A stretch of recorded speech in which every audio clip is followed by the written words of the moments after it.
জিয়া পরিবারকে সমবেদনা জানাতে গুলশান বিএনপির চেয়ারপারসন কার্যালয় অফিসে আসবেন জামাত আমির ডাক্তার শফিকুর এবং জামাতের নেতৃবৃন্দ। আমরা দেখতে পাচ্ছি এই মুহূর্তে গুলশান বিএনপি কার্যালয়ের সামনে নেতা কর্মীদের ভিড় এবং চারদিকে কঠোর নিরাপত্তা জোরদার করা হয়েছে।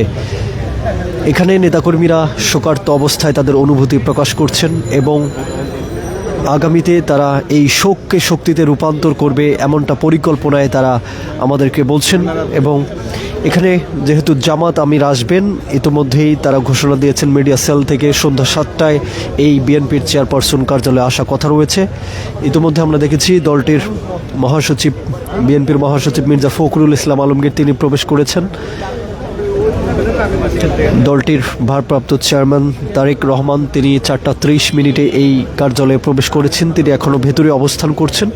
এর আগে বিভিন্ন শিবিরের নেতৃবৃন্দ থেকে শুরু করে ডাকসুর ভিপি সাদিক কায়েম থেকে শুরু করে অন্যান্য বিভিন্ন সংগঠনের নেতৃবৃন্দ তারা এখানে এসেছিলেন। সমবেদনা জানিয়ে শোক বইয়ে তারা সই করেছেন। সই করে তারা কিন্তু এই জায়গা থেকে বের হয়ে গেছেন।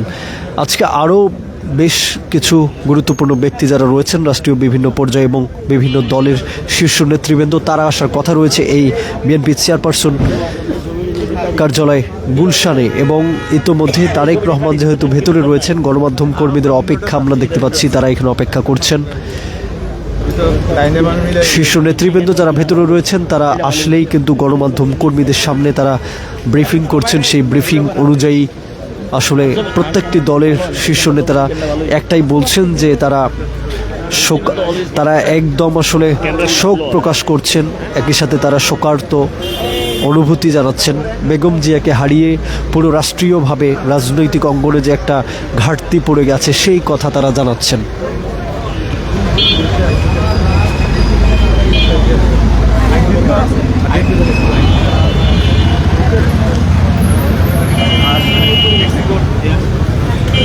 দেখুন এখানে এই গুলশান 2-এর যে কার্যালয় রয়েছে সেই কার্যালয়ের সামনে চারদিকে পুলিশ অতিরিক্ত আকারে মোতায়েন করা হয়েছে। রয়েছে অন্যান্য আইন শৃঙ্খলা বাহিনী। কিছুক্ষণ আগে এখানে ইসলামী জোটের যারা রয়েছেন তারা কথা বলছেন, তারাও শোক প্রকাশ করেছেন। আমরা তাদের কথা শুনেছি। তারা একটাই বলছেন যে একজন অভিভাবককে হারিয়েছে বাংলাদেশ, এমনটাই বলছেন তারা। সেই প্রেক্ষিতে প্রত্যেকটি দলের শীর্ষ পর্যায়ে যারা নেতা রয়েছেন তারা একই কথা বলছেন এবং এই শোকার্ত অনুভূতি সেটি প্রকাশ করছেন।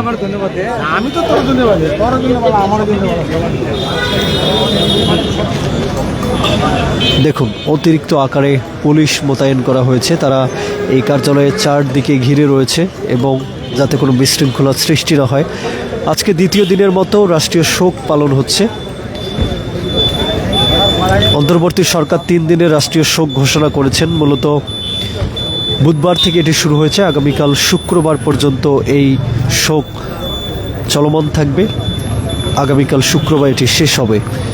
সেই প্রেক্ষিতে আজকে দ্বিতীয় দিনের মতো শোক পালিত হচ্ছে। যদিও আমরা দেখেছি গতকাল মধ্যরাতে অর্থাৎ 31st নাইট উপলক্ষে ঢাকার বেশ কিছু জায়গায় কিন্তু নিয়ম বহির্ভূতভাবে আতশবাজি সেটি আসলে দেখেছি। আতশবাজি শব্দে আসলে চারপাশের মানুষও কিন্তু এই বিষয়টিকে নেতিবাচকভাবে নিয়েছে। সেই নিয়ম না মেনেই কিন্তু আতশবাজি যারা এই কার্যক্রম করেছেন তাদেরকে আসলে ঘৃণা প্রকাশ করেছে যে দেশের ক্লান্তি লগ্নে বেগম জিয়ার এই চলে যাওয়ার মুহূর্তে তাৎক্ষণিকভাবে এই যে আতশবাজি সেই বিষয়টা আসলে তারা সেভাবে ইতিবাচকভাবে দেখেননি।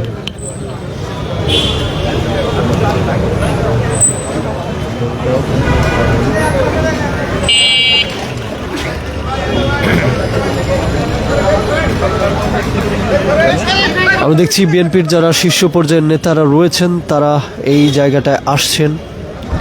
তারা এসে দেখা করছেন এবং সমবেদনা প্রকাশ করছেন।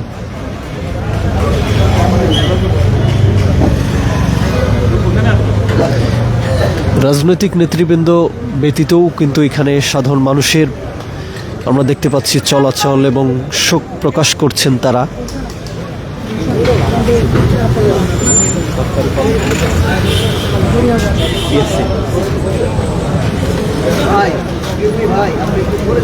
আমরা দেখলাম এখানকার পিএইচসি কর্মকর্তা যারা রয়েছেন তারা এই মুহূর্তে প্রবেশ করলেন বিএনপির চেয়ারপারসনের যে গুলশান 2-এর কার্যালয় রয়েছে সেখানে, এবং নেতা কর্মীরা এখানে উপস্থিত রয়েছেন। প্রশাসনিক নিরাপত্তা চারদিকে জোরদার করা হয়েছে। সন্ধ্যা 7টায় এই অফিসে আসবেন জামাতের আমির ডাক্তার শফিকুর এবং নেতৃবৃন্দ যারা রয়েছেন তারা সাক্ষাৎ করবেন তারেক রহমানের সঙ্গে এবং জিয়া পরিবারকে সমবেদনা জানাবেন তারা। গত 30 ডিসেম্বর ভোর 6টায় এভার কেয়ার হাসপাতালে চিকিৎসাধীন অবস্থায় ইন্তেকাল করেছেন বেগম জিয়া।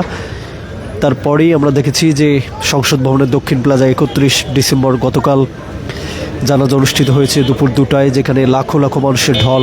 বাংলাদেশের ইতিহাসে নজিরবিহীন, যেটা এর আগে আসলে কখনো হয়নি।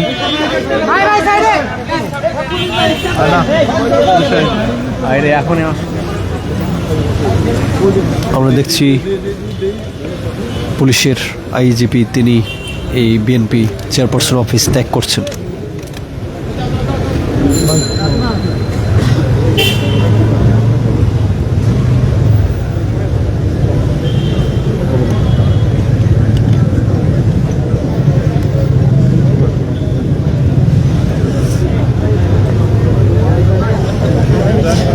বাংলাদেশ পুলিশের যারা দায়িত্বরত সর্বোচ্চ পর্যায়ের কর্মকর্তা রয়েছেন তারা এই গাড়িটিতে করেই বিএনপি অফিস ত্যাগ করলেন।